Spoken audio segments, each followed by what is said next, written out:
दुनिया की कुल आबादी में हर छठा व्यक्ति भारतीय है। हमारे यहाँ हर साल करीब 2.5 करोड़ बच्चे पैदा हो रहे हैं और हालत यही रही तो 2028 तक भारत चीन को पीछे छोड़कर दुनिया का सबसे ज्यादा आबादी वाला देश हो जाएगा।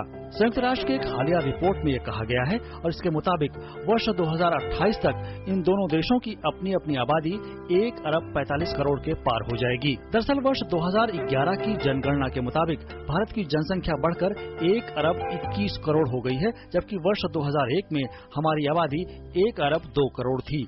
आंकड़ों के लिहाज से साल 2001 से 2011 के दौरान जनसंख्या की वृद्धि दर 17.64% रही, जबकि उससे पहले के दशक 1991-2001 के दौरान जनसंख्या वृद्धि दर 21.15% थी।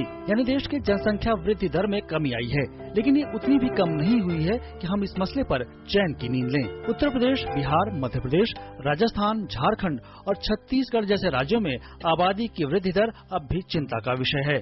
बढ़ती आबादी का सीधा असर देश के विकास की रफ्तार पर पड़ रहा है। जहां एक ओर इस कारण सीमित प्राकृतिक संसाधनों पर दबाव बढ़ा है, वहीं दूसरी ओर खेती के लिए जमीन भी कम हो रही है। इसका असर खाद्यान्नों और पीने के पानी की उपलब्धता पर तो पड़ेगा ही, साथ ही स्वास्थ्य, शिक्षा, रोजगार और रहन सहन का स्तर भी इससे प्रभावित होगा। इस बार संयुक्त राष्ट्र की ओर से विश्व जनसंख्या दिवस पर किशोरावस्था में गर्भधारण का थीम रखा गया है।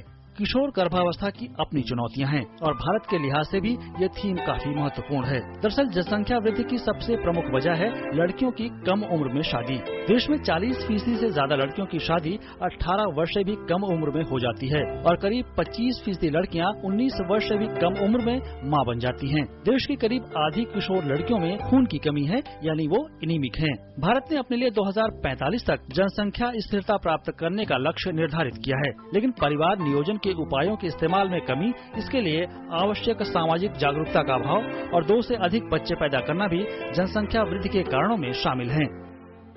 जनसंख्या नियंत्रण की दिशा में दक्षिण भारत के कुछ राज्यों का प्रदर्शन सराहनीय रहा है, लेकिन मध्य और पूर्वी भारत के कुछ बड़े राज्यों में जनसंख्या अभी भी काफी तेजी से बढ़ रही है।